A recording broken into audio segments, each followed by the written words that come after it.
Welcome everyone. We'll just be starting in about a minute while everybody gets logged on here.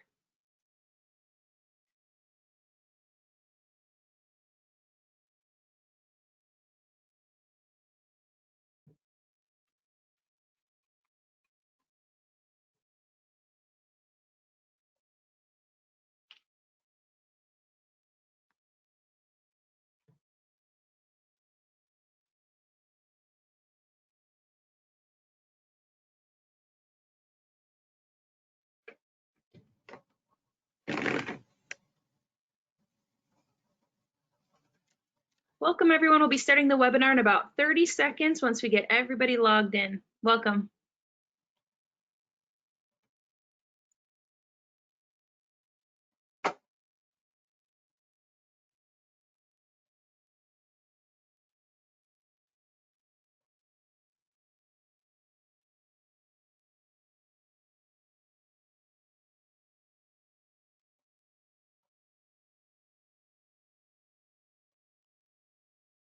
All right, we'll go ahead and get started this morning. Thank you everyone for joining our expert session. Today's session will concentrate on the female and male athlete triad, updates, nutrition implications, and screening tools to prevent low bone mineral density. Thanks to I'm Katie Knappenberger, and I will play the role of moderator today. And I just want to thank our partners at the National Dairy Council. I'd like to introduce Jacqueline St. John, who is the Health and Wellness Manager for Dairy West. Welcome, Jacqueline. Thanks so much, Katie, and hi, everyone. We are so excited that you joined us today for CPSDA's June expert session. As she mentioned, my name's Jacqueline St. John. I'm a registered dietitian, and I lead the sports nutrition and fitness professional outreach strategy with National Dairy Council. Few talking introduction points here. National Dairy Council is committed to doing its part to foster healthy products, people, communities, and a healthier planet. National Dairy Council is a staff of registered dietitians, food and sustainability scientists who translate peer-reviewed published science into practical advice to help connect people to where their food comes from the farm to the table. Extensive reviews of scientific evidence confirm healthy eating patterns, including low-fat or fat-free dairy foods like milk, cheese, and yogurt, are associated with reduced risk for several chronic diseases, including cardiovascular disease and type 2 diabetes. Research has also linked dairy intake to improved bone health, especially in children and adolescents. But we know it is imperative to honor our natural resources while producing the foods that nourish us. Dairy farmers and the dairy community are dedicated to doing their part to continually improve dairy's environmental footprint. According to a life cycle assessment for fluid milk commissioned in 2007, U.S. dairy contributes only 2% of all U.S. greenhouse gas emissions. Since then, years of research and investment in new technologies and on-farm practices have resulted in significant environmental progress. In fact, producing a gallon of milk in 2017 involved 30% less water, 21% less land, and a 19% smaller carbon footprint than it did in 2007. The dairy community is proud of these improvements and is committed to doing even more for dairy to be an environmental solution, including working to become carbon neutral or better by 2050, as well as reducing water usage and optimizing use of manure and nutrients to improve water quality. To stay up to date on this and other dairy research, resources, and recipes, visit usdairy.com and join the Dairy Nourishes Network. As Katie mentioned, I work for Dairy West, the Idaho and Utah local dairy organization. I would encourage you all to reach out to your local dairy council to learn more about efforts close to you. And of course, any questions or interest in partnering with us, you can reach out to me directly at jstjohn@dairywest.com. Thanks so much, and we're so excited to hear from Kim today. We hope you enjoy the webinar. Thanks, Jacqueline. Now I'd like to introduce our speaker, Kim Schwabenbauer. Really impressive bio. I'm excited to tell you guys about her. Kim is a registered dietitian, a professor, a consultant, a speaker, and a triathlon coach in the Pittsburgh area. She emphasizes overall health, wellness, and sports nutrition. She has over 16 years of experience in the nutrition field and has successfully coached hundreds of athletes to make positive changes and achieve their dreams both on and off the race course. Speaking to empower others and change the face of the nutrition landscape is what fuels her passion to teach, inspire, and share her knowledge daily. Kim is a 2016 graduate of California University of Pennsylvania's Master's in Exercise Science program, 2002 graduate in Penn State University's undergraduate nutrition program, and a 2003 graduate of Penn State University's dietetic internship program.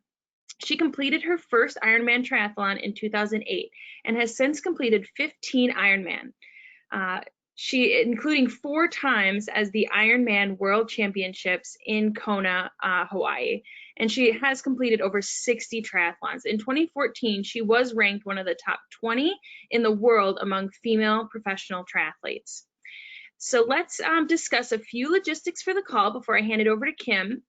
All of your phone lines are muted and they will remain muted for the duration of the call. If you have a question, please submit your question under the questions tab as part of the control panel on your screen.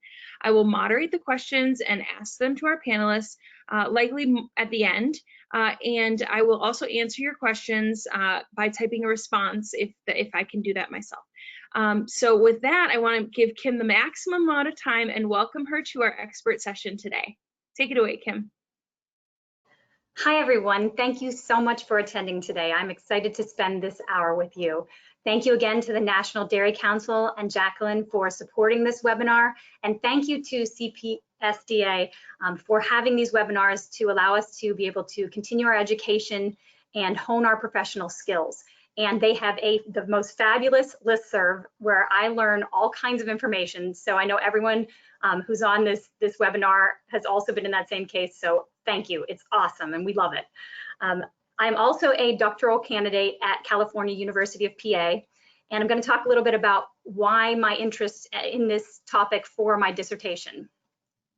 As a disclosure, this webinar is sponsored by National Dairy Council, and I am a member of the National Cattlemen's Beef Association Speakers Bureau. Our learning objectives today. By the end of this presentation, you will be able to define the female and male athlete triad. I might also refer to this as the triad. Discuss health consequences of the triad. Describe who might be at risk for the triad and why. And understand nutrition implications, possible screening tools, prevention strategies, and treatment for the athlete affected by the triad. A little quick note about my background, why the interest in this area. I started running with my mom at a very young age.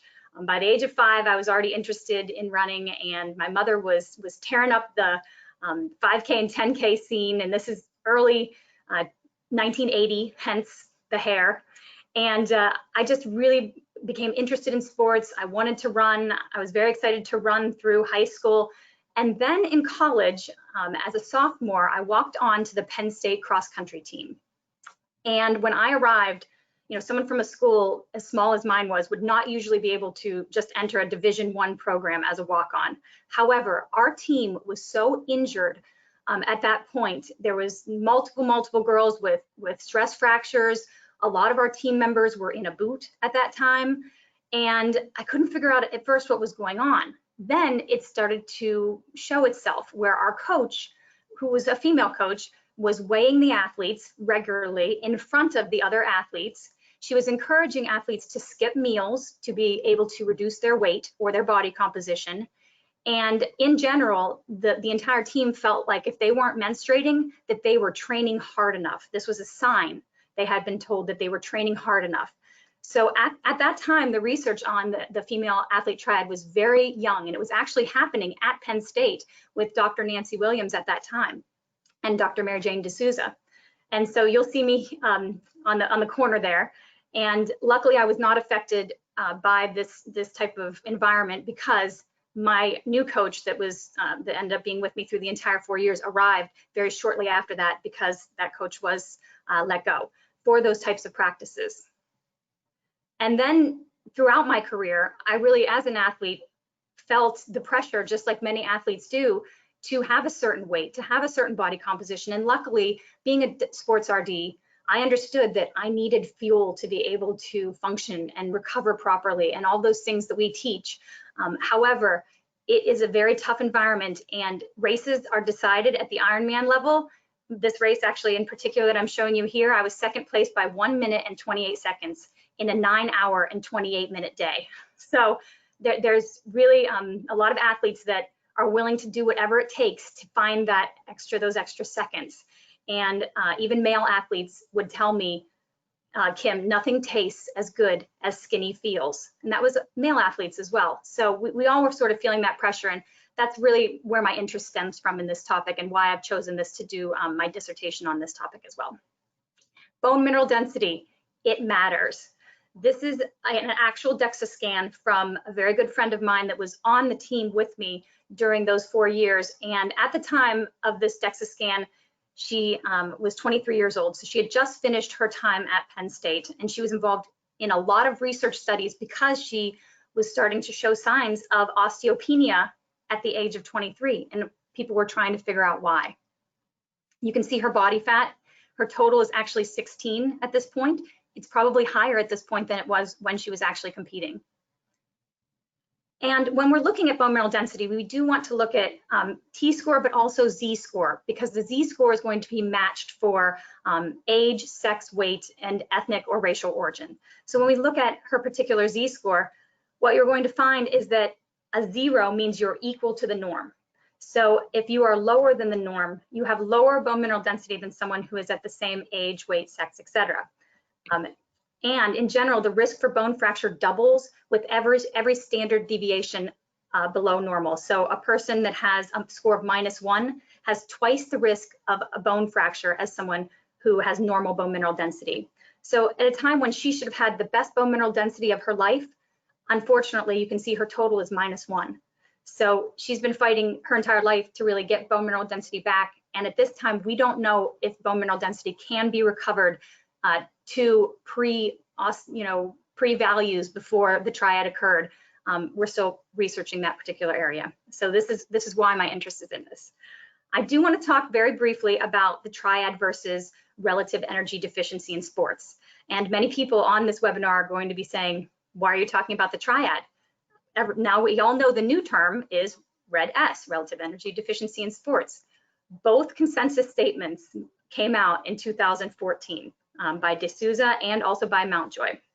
So I want to differentiate between these two models and maybe discuss some reasons why we would talk about one or the other. First, let me talk about the female athlete triad. It was originally described in 1997. It was first recognized as 3 separate but unrelated entities, and it was first described as eating disorders for athletes or exercising females, amenorrhea, and osteoporosis. Now we realize that these areas are a spectrum of symptoms and conditions between health and disease, and they are related.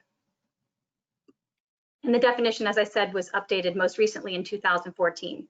So as you'll see, what we would like every female to have is optimal energy availability, eumenorrhea, so they're having a regular menstrual cycle approximately every 28 days and ovulating, and then we have optimal bone health, so we're in the green arrow. As we start to reduce energy availability for various reasons, which we'll talk about, then we start to see subclinical menstrual disorders. We start to see luteal phase defects, anovulation, possibly oleomenorrhea, which we'll talk about and define, and bone mineral density starts to be impacted at this point, even though the athlete or female has not lost her menstrual cycle at this point.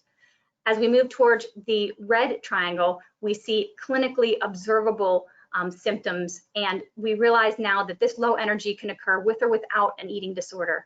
We don't need to have an eating disorder or disordered eating in order to have low energy availability. Functional hypothalamic amenorrhea, so now menstruation has ceased for 3 or more months in a 6-month period, and osteoporosis. So the triad versus RED-S. This is an important thing to consider.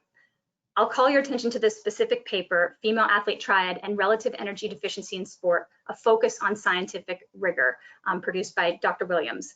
There's definitely confusion between these two symptoms, and that's because both are advocating for adequate energy to prevent negative health outcomes associated with sport and exercise.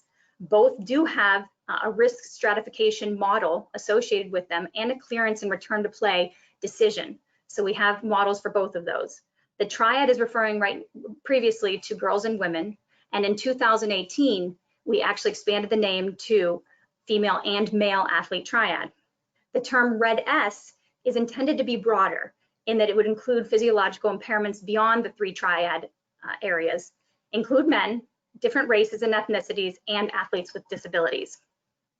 Now, here's one of the things that I want to bring up to you is that Red S provides no specific guidelines on how to measure energy deficiency and the concept is not experimentally derived at this time.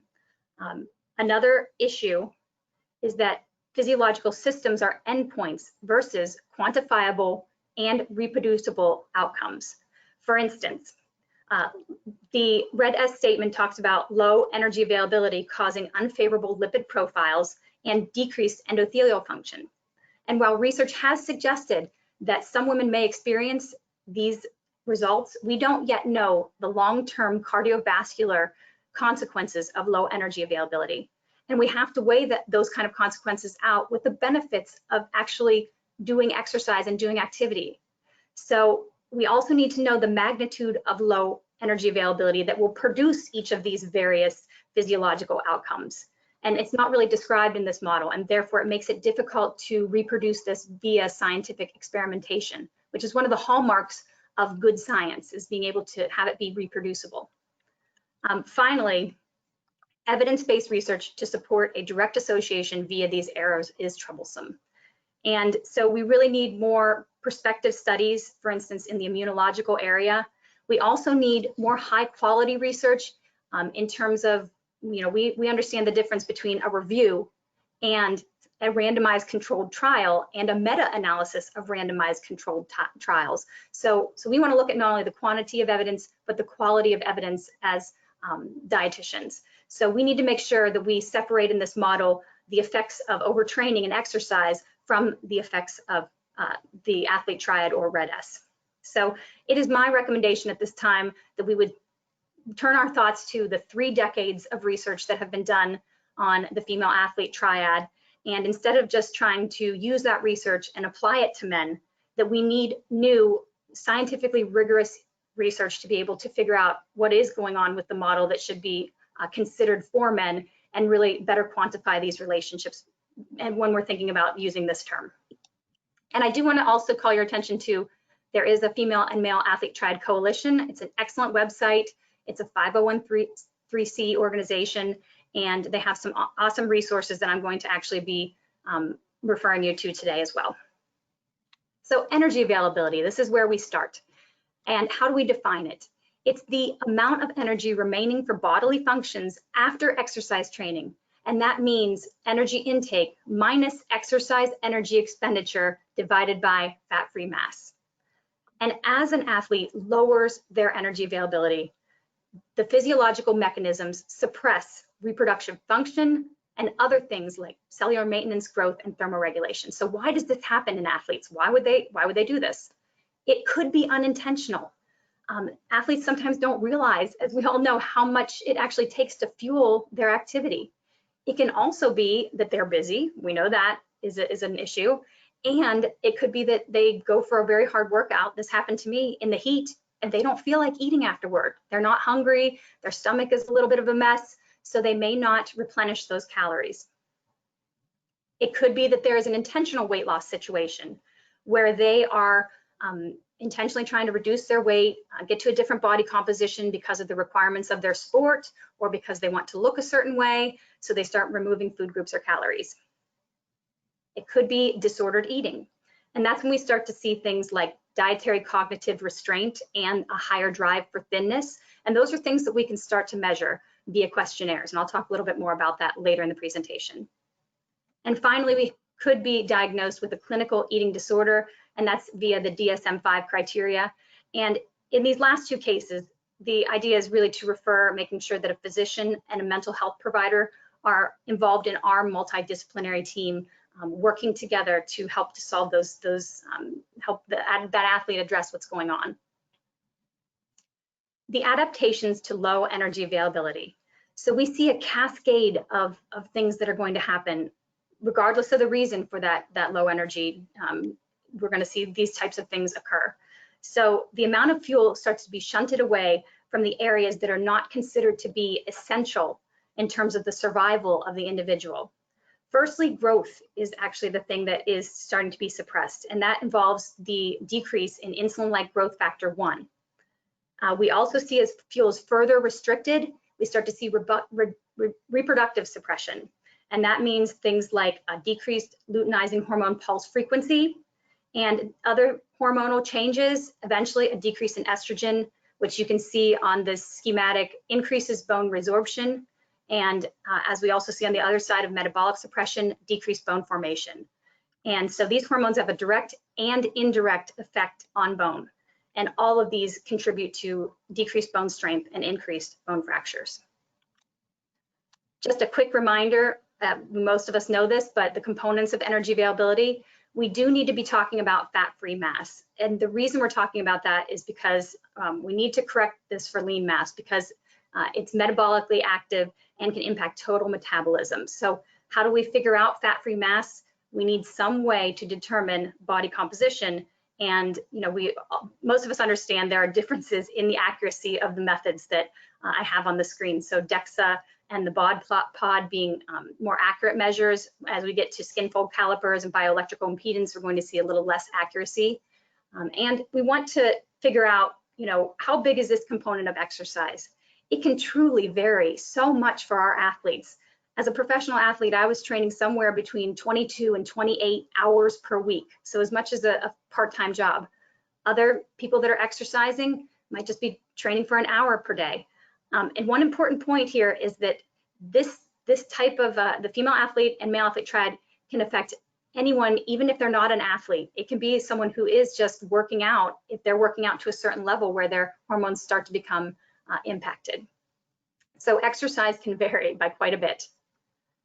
What are our methods for assessing energy intake? We know this is hard. There are hazards of measuring EA in free living athletes, and we have the ability to do a self-reported food and exercise log. However, they do at times lack accuracy, especially depending on how well the person is understanding what our requirements are for that log, and they may over or underestimate. In addition, the definition of exercise varies widely. At one point, I had an athlete that was mowing lawns in the summer, and they didn't consider that exercise, but they were mowing, push mowing 6 to 8 to 10 yards a day. That's a lot of activity that they weren't including. So it made more sense to understand their activity when I started to put those things in. So we have dietary records. We can use exercise logs. And then the gold standard for looking at studies is really controlled feeding and monitored exercise studies. The hard part is these are difficult, they are rigorous, they take a lot of time, and they take a lot of effort by the person that is the participant. So these may be our gold standard, and when you see one, you say, yes, this is something that I can really use to show more of a correlation between things, more of a cause and effect. However, you won't see quite as many of them for that reason. So we do have some established EA values and health outcomes associated with those values. And what we know is that an EA, an energy availability of at least 45 kilocalories per kilogram fat-free mass per day, we would consider an athlete, male or female, in an energy replete state. As we start to decrease that value to 30 kilocalories per kilogram fat-free mass, that's the minimum energy availability that we can have for optimal reproductive function and bone health. However, I'll talk about that a little more in a minute. We don't want to consider an athlete safe from that, from subclinical disturbances of menstrual cycle at that level. As we get to 20 and 10, we're at a moderate and then severe energy deficiency. So as I just said, just because someone meets the 30, we're not going to consider them safe from having any sort of issues that are subclinical or an impact on bone, and we'll talk about that later. What are some of the adaptations to low energy availability? We have acute and chronic adaptations. We might start to see acutely, dietary logs will start to be affected.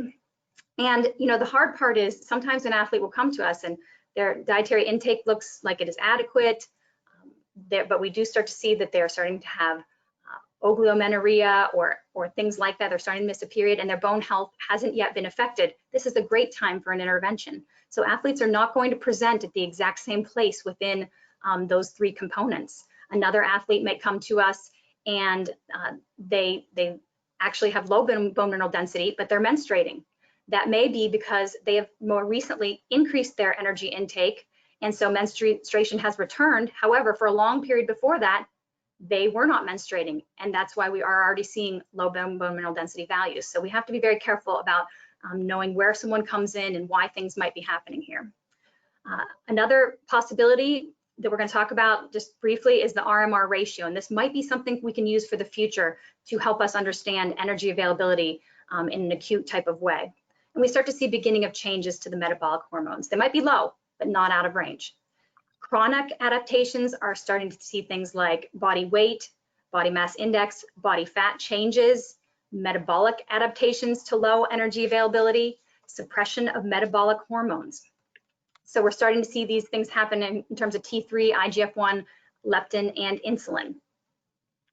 And in terms of the acute, this RMR ratio could be something of the future, because if someone has a suppressed resting metabolic rate, that would be indicative of an adaptation that they've had to low energy availability. So we may be able to look at this as an option.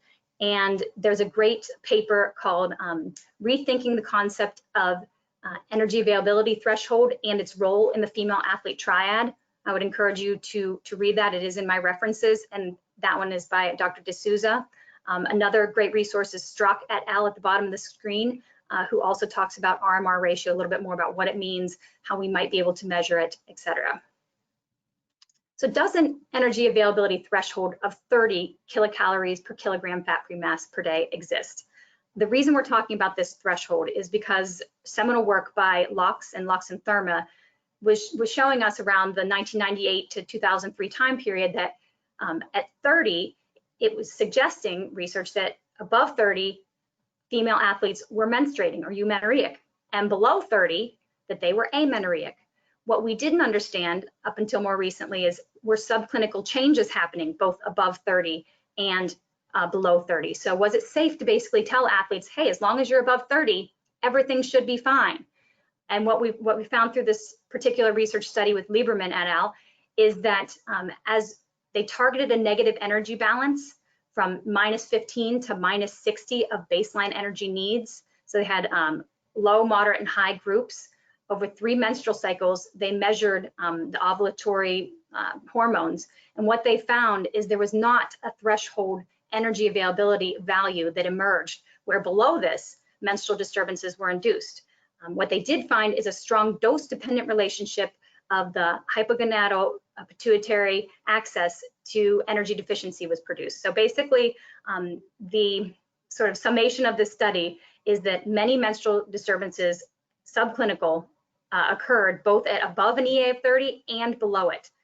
So more than 50% did experience some sort of disturbance below 30, but there were some certain individuals, females, that did experience disturbances even above, and their bone mineral density could be affected long-term, even though they weren't clinically losing menstruation at that time. So our summary for energy availability, which is one of the very key and very stark components of this particular area, is measuring EA is important due to its dose-dependent relationship with reproductive hormones of the HPG axis, but it is difficult to measure accurately. So stay tuned to that RMR ratio. It's something we may see more of in the future. Cross-sectional studies have suggested this threshold of 30 kilocalories per kilogram, that it can discriminate from amenorrheic from eumenorrheic athletes and active females, but should not be used as a verification of the absence of subclinical menstrual disturbances. And our best bet as clinicians is to look for signs of low EA, further screen with additional measures, including physical signs and symptoms, which we know is part of the process, a biochemical analysis if possible, and DEXA scan if we have access to that as well. And we should be doing this in conjunction with a medical professional oversight among the multidisciplinary team. So a little bit more about menstrual dysfunction and how it occurs. It starts with the low EA. That's our starting point, regardless of the reason. The hypothalamus is really the origination of these problems. So we start to see that GnRH pulse changes and other hormonal changes start to occur. The pituitary gland starts to become involved, and we see disrupted luteinizing hormone and follicle stimulating hormone pulses. Then eventually there's less stimulation to the ovaries, and we see less progesterone and estrogen, and it starts to be the lack of ovulation. Oleomenorrhea is normal menstruation cycles beginning to last longer than 35 days, or if a person has fewer than 9 menstrual periods in an entire year. Primary amenorrhea is a bit different from secondary amenorrhea. So primary amenorrhea would occur if menstrual periods have never begun. So by the age of 16, someone still has not started menstruating. Secondary amenorrhea is going to be the absence of menstrual periods for 3 consecutive cycles or a time period of more than 6 months if you were already menstruating. So as I've mentioned before, certain areas are subclinical. The hypothalamus, the pituitary, changes in the pituitary gland. We start to see some clinical observations by the time we get to oleomenorrhea, certainly primary amenorrhea or secondary amenorrhea. And bone mineral density, this is the last area of the triad. 60 to 80% of our bone mineral density is genetically determined, and 90% of peak bone mineral density is achieved by age 18 in females and about age 20 in males. So this is such a critical time for accumulating bone mass. And later on, we'll never be able to replenish that if we don't add to that bank account at this time when it's just a very, very critical time. And the extent of bone loss with amenorrhea and oleomenorrhea would be dependent on the length of time without regular menstruation. Estrogen is very critical in inhibiting the osteoclasts responsible for bone resorption. And therefore, the longer you're without estrogen levels being at their proper amount, the more active these cells are at breaking down bone. So we see increased bone breakdown and decreased bone formation, all leading to overall bone weakness. And remember that Z-score. That's where we really want to focus on as clinicians. What is the prevalence of the triad in females? It's hard to estimate. And we really find in males, we just don't have the data yet to be able to estimate it as well. So in terms of the individual components, in small studies, those have ranged to 69, as high as 69% in dancers and 65% in long distance runners. And only, it seems like such a much lower number, 2 to 5% in larger studies of the general population. In one larger study, a review of 65 randomized controlled trials and observational studies, this study indicated that 0 to 15.9% exhibited all 3 conditions of the triad, where if we looked at any 2 or any 1, the 2 ranged from 2.7 to 27 and 1 ranged from 16 to 60% respectively. So although I talked about this a minute ago, these are male investigations are limited by small sample sizes, athletes being evaluated at different ages, and few studies publishing the proportion of athletes meeting the threshold cutoffs for low BMD. So this limits our generalizability to the overall population of male athletes at this time. So yet we do not know. Who is at risk? We are aware that both males and females are at risk, and especially those competing in weight class sports. 70% were reported to experience disordered eating patterns and eating disorders to reduce weight in some way of that nature that before competition. So it could be all exercising male and females, but particularly those who have weight or body type resulting in more competitive performance. I like to call these anti-gravitational sports because you have to get off the ground in order to be able to do them correctly. So triathlons are certainly included. Long distance running, cycling, long jumping, high jumping, and ski jumping are all anti-gravitational and maybe more at risk. Weight class sports for both males and females, and aesthetic sports where part of your performance is how you look. So gymnastics, cheerleading, figure skating, etc. And in general, athletes are under additional pressure. And really, this is true of everyone now that Instagram exists. Everyone is under additional pressure. Everyone's posting pictures of their abs and pictures of their before and after, and people want to look good and fit in. And males and females are really experiencing that every day at this time. So reducing calories can be a natural first step. So our parallels in males.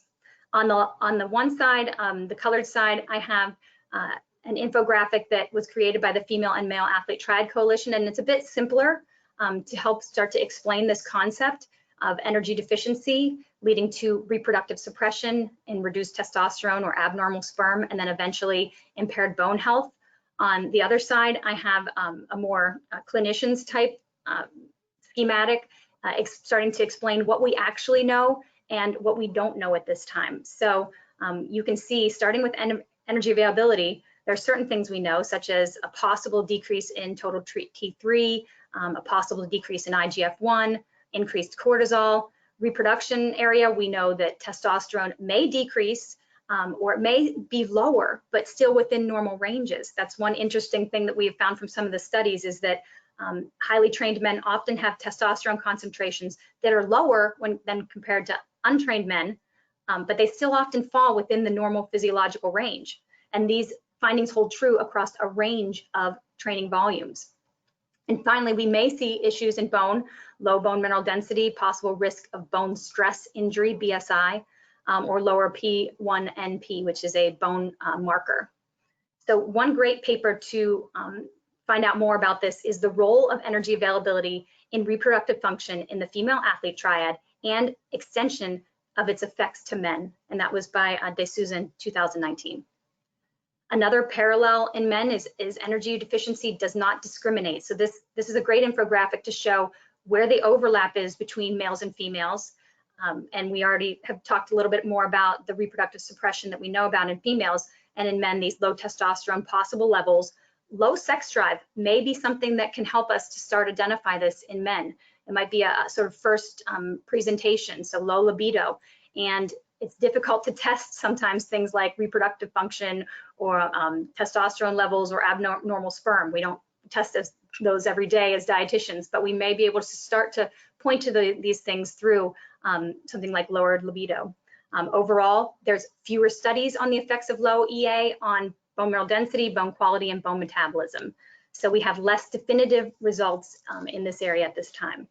I do want to bring up just a couple studies in men that I think are very interesting.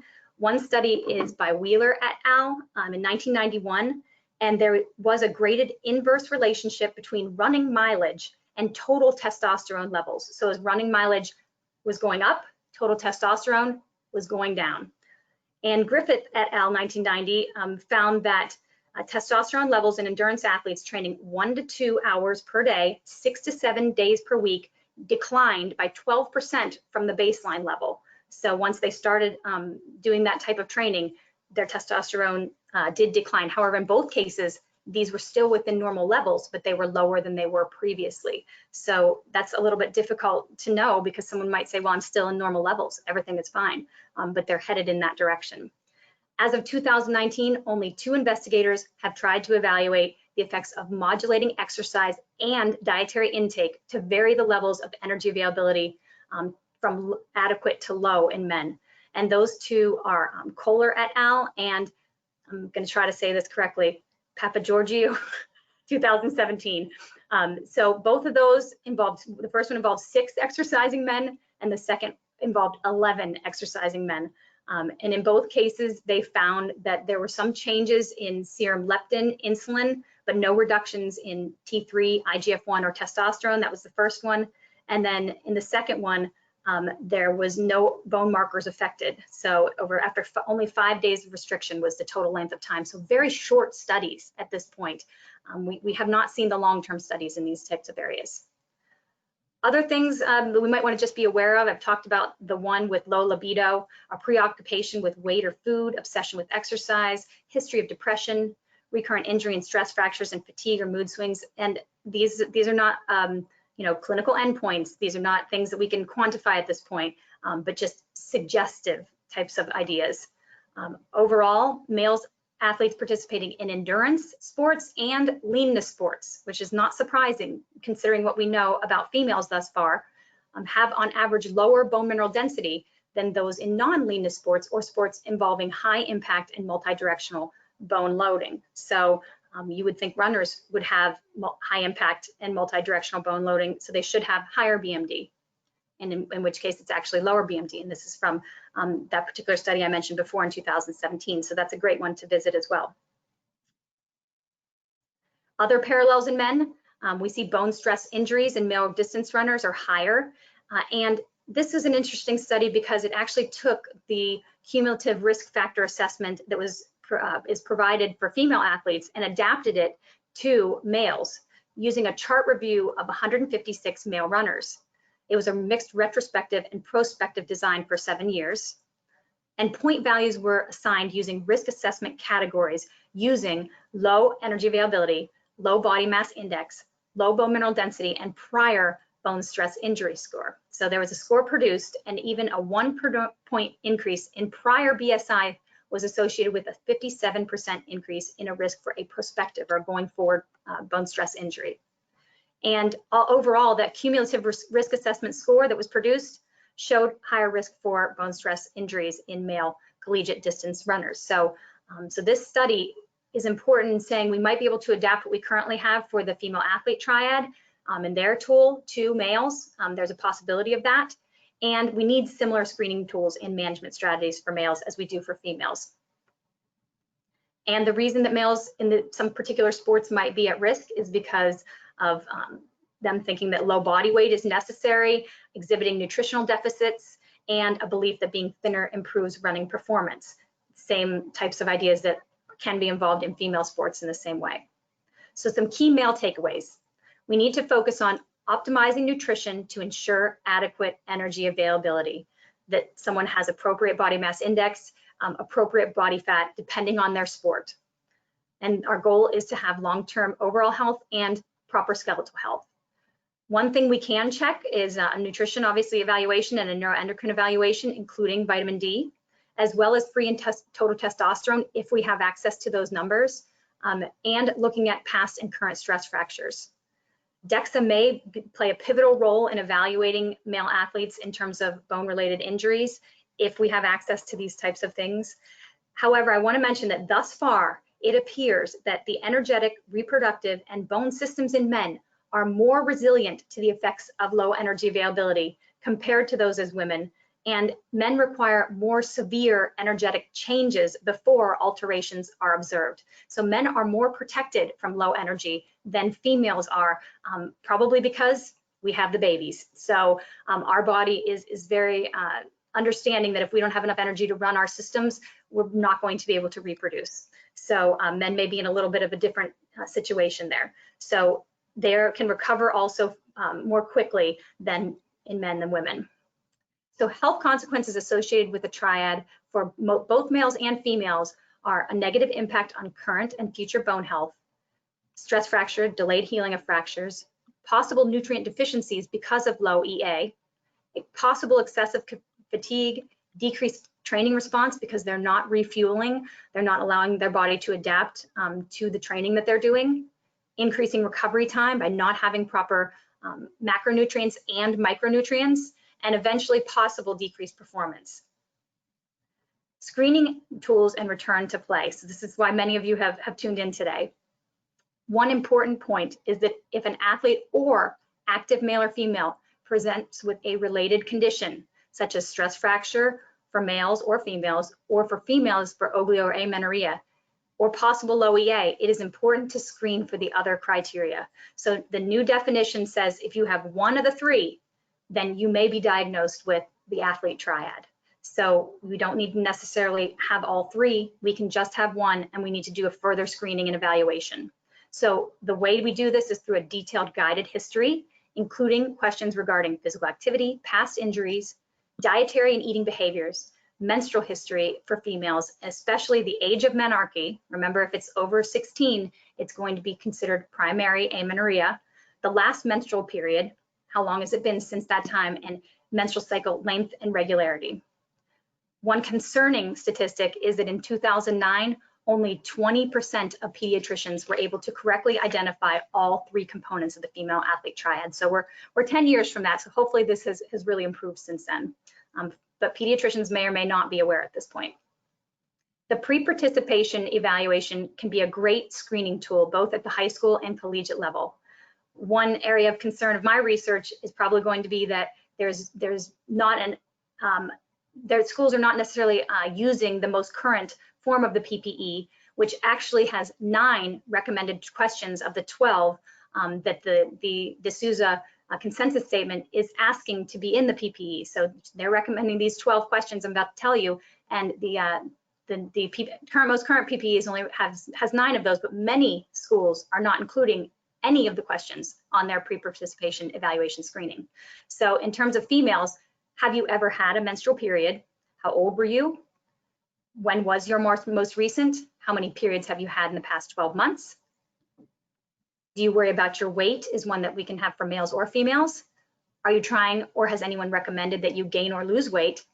Are you on a special diet? Do you avoid certain types of foods or food groups? Have you ever had an eating disorder? Have you ever had a stress fracture? And have you been told that you have low bone mineral density, osteopenia, or osteoporosis? So these are the recommended questions from the most recent consensus statement. Our college is currently assessing athletes for the Triad. One 2012 study showed that only 4% of the 257 Division I universities surveyed via phone or email was using the 4th edition. So that's one previous to where we are right now. And only 25 or 9% included 9 or more of the 12 questions. So we have some work to do in this area. Are coaches aware of the Triad? In 2016, 472 NCAA Division I coaches were surveyed. 59%, so that was a pretty good number, I thought, in my opinion, could identify the Triad, while less than 4 out of 10 provided any kind of information or educational programming on the topic. So we have work to do in that area as well. And you would think as females, we theoretically have more knowledge, and as female coaches, we would be sharing that. However, the results in this case did not show that females were sharing that knowledge, or actually that we had the knowledge of the female athlete Triad. That as compared to our male counterparts, we didn't show an increase because we were female. So how do we screen for energy adequacy? We can use the 24-hour recall. We can use the 3-day dietary log and approximate energy expenditure calculations. However, if EA is showing up that it might be low, we can use the low energy in athletic females questionnaire. And this is actually showed 78% acceptable sensitivity and 90% specificity in this particular questionnaire in order to classify current energy availability. So those are pretty good values. We can use the eating disorder inventory, specifically the Drive for Thinness subscale. This might be one of the keys to being able to identify low EA. And the 3-factor eating questionnaire, specifically in this one, the cognitive dietary restraint subscale. So research is showing, suggesting good associations with being able to identify low EA or possible disordered eating through these areas. RED-S does have an assessment tool available. You can see that there's red, yellow, and green. And I don't have time to go through every last area in this presentation, but you should know that it's available. However, some of the things that are concerning are the lack of clarity and quantification of prolonged relative energy deficiency. We don't know exactly what that means. It's not very clear. Lack of progress in treatment or non-compliance. Again, we need a little bit more to be able to know about what this means in terms of the return to play schema. In addition, there's a lack of an account for oligomenoria on this particular assessment tool. So that's something to be aware of. Also, this framework does not take into account cumulative risk in a quantitative way that can be measured over time to see either an improvement or a decline in status. So we need to know, assessing the number of risk categories with each category, when can an athlete return to play? And while some may say this lack of specificity can allow greater, clinical judgment, this could also result in inconsistent clearance decisions or return to play decisions. So that's something to consider. Female athlete Triad also has a cumulative risk assessment tool. You will see along the side the risk factors for that. One difficult part about this is it does use low bone mineral density by knowing a Z-score. So I know that may limit possible application a little bit of this tool. However, what is nice about this tool is that it does allow a scoring system to create a total score, and then full clearance at 0 to 1 points, provisional limited clearance at 2 to 5 points, and then 6 or greater points is restricted from training or competition. One other limitation is that also this doesn't address, or is difficult to address, women who are taking hormonal contraceptives. So there's some challenges with that. When we compare the two risk assessment tools, this was an important study done recently to say in these 166 charts for these particular females, which tool classified each same individual either as full cleared, provisional cleared, or restricted. So the overlap represents the participants that were categorized into the same clearance category by both tools. In the case of the Triad Coalition tool, only 2 were considered full, whereas in the Red S tool, 79% to the best of the ability based on some ambiguous information. Colton went ahead and classified 79% as full, or 79, sorry, total charts as full. 82 is provisional in the Triad Coalition tool. There was 21 overlapping and 10 in the Red S tool. And then 13 were restricted in the Triad Coalition tool. There were 8 overlapping and 8 were fully restricted at the Red S tool. So overall, the Triad Coalition tool recommended increased surveillance of a greater number of athletes. So again, just being aware that there are different clearance and return to play for these 2 tools.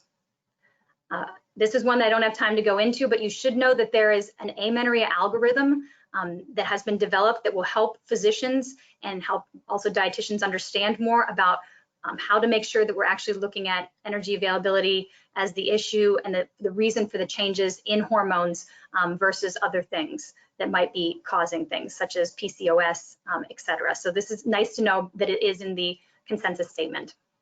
So our first and most important goal is to increase energy availability. Easier said than done, right? Non-pharmacological therapy is the first thing that's recommended, and we want to consider macronutrient and micronutrient compositions, so making sure they have enough protein and fat and carbs, but also the micronutrients as well. So recovery strategies would be recommended for energy availability, bone health, and estrogen. You can see first choice in all of these is nutritional therapy. And we want to add to the nutritional therapy for bone formation, calcium and vitamin D in a level of 1,000 to 1,300 milligrams per day at a minimum for these athletes and active males and females. And our goal really is to have vitamin D between 32 and 50 nanograms per milliliter. So it may take more than 600 IUs of vitamin D per day in order to get that done. But first choice is us, nutritional therapy. How do we make up this deficit? We want to do that with calories and snacks in calorie sizes that are appropriate for athletes. Adherence is not good if you just tell an athlete, you need to increase your calories by 1,000 per day. They're probably not going to do it. If we do this small and incrementally, you have a greater chance of success. So some of those examples from Michelle Barak of making up this energy deficit are listed here as 300 to 400 calorie snacks. And many of those include adequate calcium and vitamin D, and as well as other 500 to 600 calorie snacks and meals. So these are directly from her. They're available on the COAD website, and these are great options. Some other options would be quesadillas with cilantro yogurt dip, and you can see the calories are reasonable. That we're not asking somebody to add 800 calories at a time. Great protein and going to have excellent calcium and vitamin D. And this is directly from US Dairy. Overnight oats are an excellent way to do this with milk and fat-free yogurt and chia seeds. So this is something that the athletes like. These ideas are fun to learn about, and many of them are already doing things that are kind of like this. So we can feel confident in recommending these types of things to them. And then cheddar and mushroom breakfast squares. They should already be having some good protein for breakfast. That's something we want for them. And then a spinach and avocado smoothie, so a great option for them as well. So these are great ways to increase small and incrementally calories. When to consider pharmacological therapy? Well, that's going to be after 1 year or more of failed nutritional therapy.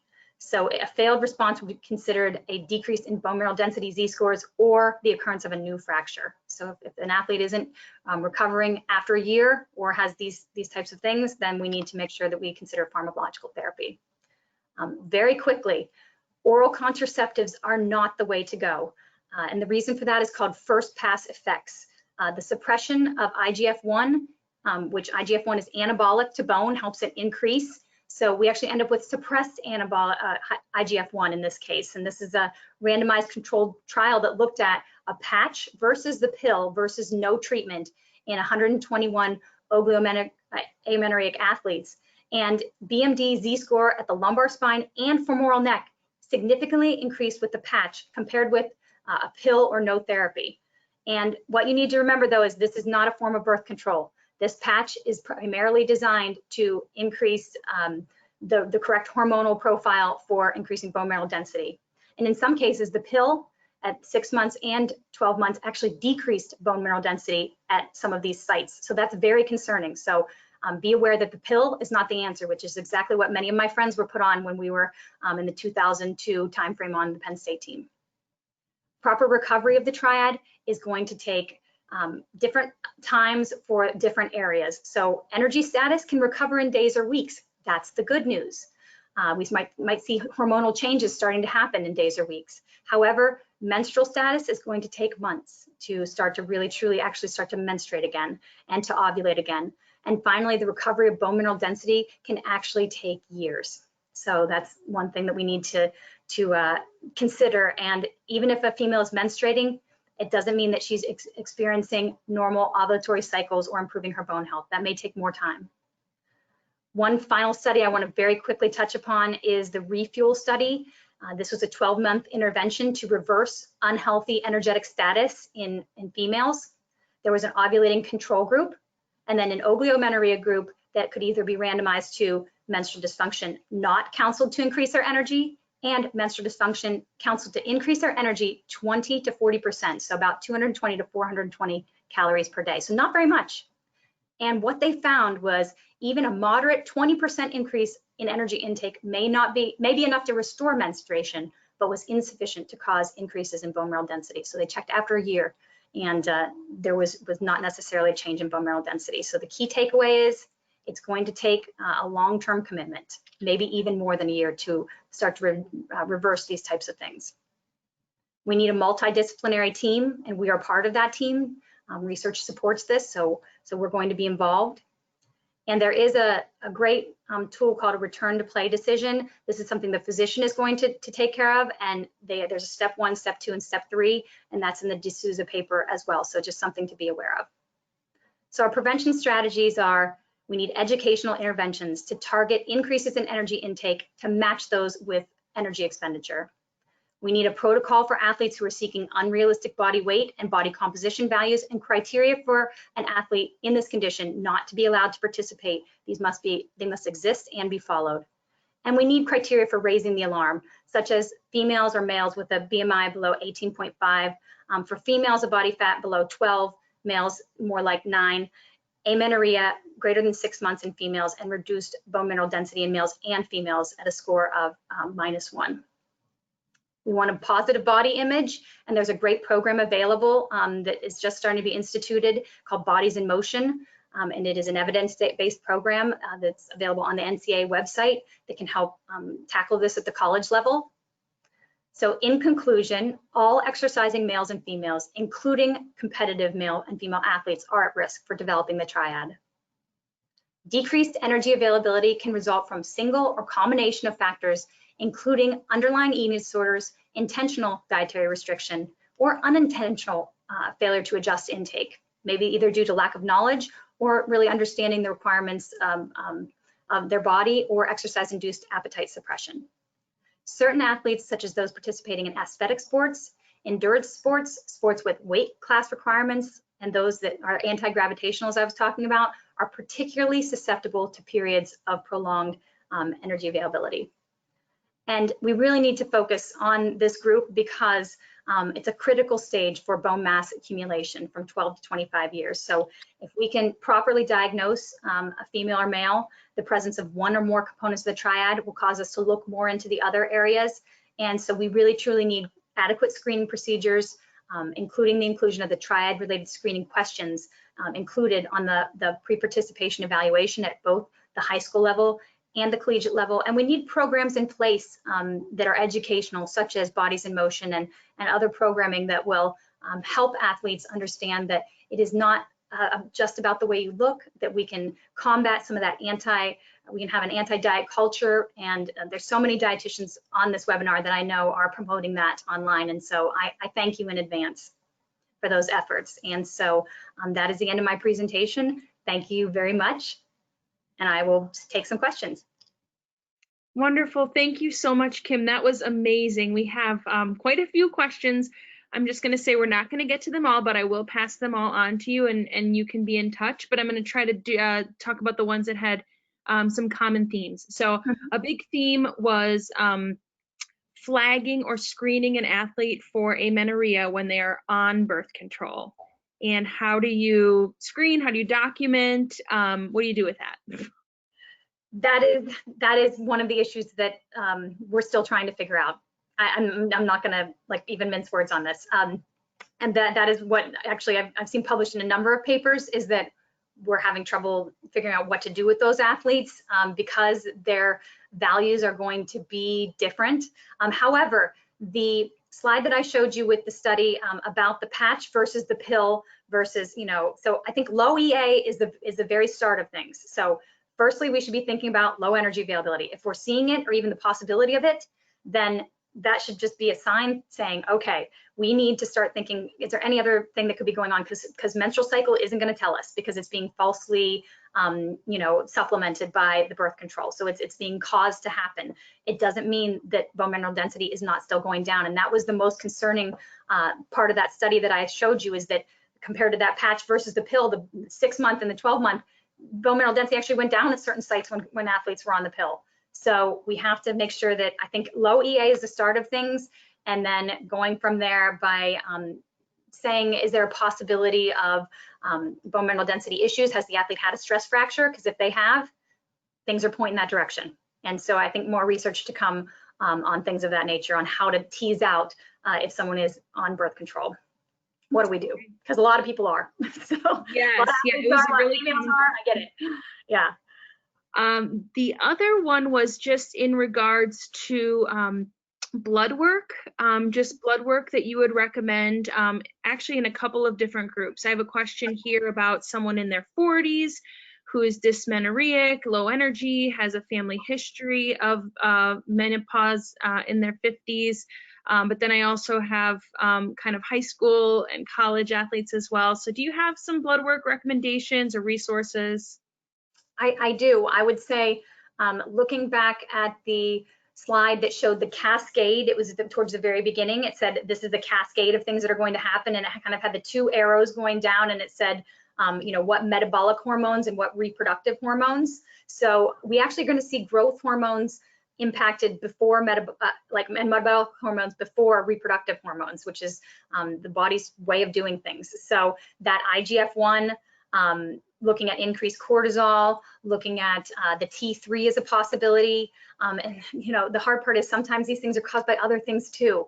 So that person knowing whether they're at approximately somewhere within their requirements in terms of EA, if there's consistent low values of EA via dietary logs or other things like that, other signs, or the high restrained eating, the high drive for thinness, things like that are starting to show up, then it could point to the metabolic hormones going the wrong direction. So looking at some of those, I think, is a good start. The IGF-1 specifically, I think, should be something that we take a look at because of its impact on bone. And then going from there to the reproductive hormones, saying, do I have enough estrogen? Do I have enough progesterone? And the way these studies measure this is actually taking daily urine samples. So that's why we don't see very many studies like this, because many people don't want a daily urine sample to be involved in study. But that's the only way to truly track, are they having that, that actual LH surge, and then eventually ovulating and menstruating. So yeah, that's where I'd start, I guess. Great. Well, thank you so much. Unfortunately, that's all the time we have. But Kim, I want to let you know that there were a bunch of comments that came in that said that they just really appreciated your presentation today, the level of detail and your focus. Just a lot of compliments in here, so I wanted to make sure that you got those. So that's all the time that we have. Thanks for joining us today. We appreciate the continued support from our integrated partners at the National Dairy Council. We hope that you've all found this information really useful, and just a reminder that we will post a recording of this call in our webinar library on sportsrd.org. So thank you so much, and have a great day, everyone. Thank you.